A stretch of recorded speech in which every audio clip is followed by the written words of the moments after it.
பால் பாயாசம் எப்படி பண்ணலான்னு பார்க்கலாம். ஒரு பாத்திரத்தில் பாலை பார்த்திங்க அப்படின்னா பாயில் பண்ண வச்சுருக்கேன். இப்போ வந்து இதுக்கு வேறு ஒரு பாத்திரத்தில் ஜவ்வரிசி எடுத்து அதில் தண்ணி ஊற்றிக்கணும். அப்புறமாட்டு நல்லா பால் வந்து கொதிக்க ஆரம்பிச்சிட்டு இப்போ என்ன பண்ணணும்னா ஏலக்காவும் கிராம்பும் போட்டு நல்லா வந்து கொதிக்க விடணும். ஏன்னா அந்த ஃப்ளேவர் வந்து பாலில் இறங்கணுன்றதுக்காண்டி. இப்போ வந்து நம்ம ஜவ்வரிசி தண்ணி ஊற்றி வச்சோம் இல்லையா, இதை வந்து நல்லா கொதிக்க விடணும். அது நல்லா வெந்து வர்றதுக்காண்டி பாலில் பார்த்திங்க அப்படின்னா தேவையான அளவு வந்து சுகர் ஆட் பண்ணிக்கணும். உங்களுக்கு தேவையான அளவுக்கு தான் அதெல்லாம் மிக்ஸ் பண்ணி அதை நல்லா கொதிக்க விடணும். இப்போ வந்து நல்லா இது வெந்துடுச்சு.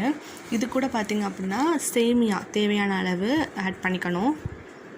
இதை ஆட் பண்ணும் போது பார்த்திங்க அப்படின்னா ஸ்டவ் வந்து சிம்மில் வச்சிடணும். சிம்மில் வச்சு தான் பார்த்திங்க அப்படின்னா சேமியா நல்லா வேக விடணும்.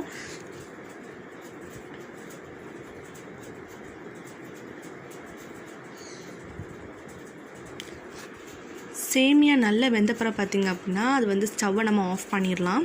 இப்போ நம்ம கொதிச்சிட்ருக்கு இல்லையா பால், இதை வந்து பார்த்திங்க அப்படின்னா அந்த சேமியா கூட ஆட் பண்ண போகிறோம். இப்போ நம்ம ஆட் பண்ணும் போது நம்ம இருத்து தான் ஆட் பண்ணணும். ஏன்னா வந்து அதில் நம்ம ஏலக்காலாம் போட்டிருந்தோம் இல்லையா, அதெல்லாம் வந்து அதில் வேண்டாம் அப்படின்னால இருத்து நீங்கள் ஆட் பண்ணிக்கலாம். இப்போ நல்லா வந்து பாலை வந்து சேமியாவோட நல்லா மிக்ஸ் பண்ணிக்கணும். இப்போ வந்து ஸ்டவ்வை ஆன் பண்ணிவிட்டு நல்லா ஹை ஃப்ளேமில் வச்சு வந்து ஒரு வாட்டி நல்லா கொதிக்க விடணும். ஏன்னா வந்து இது ரெண்டும் மிக்ஸ் ஆகணும் அப்படின்றதுக்காக நல்லா கொதிக்க விடணும்.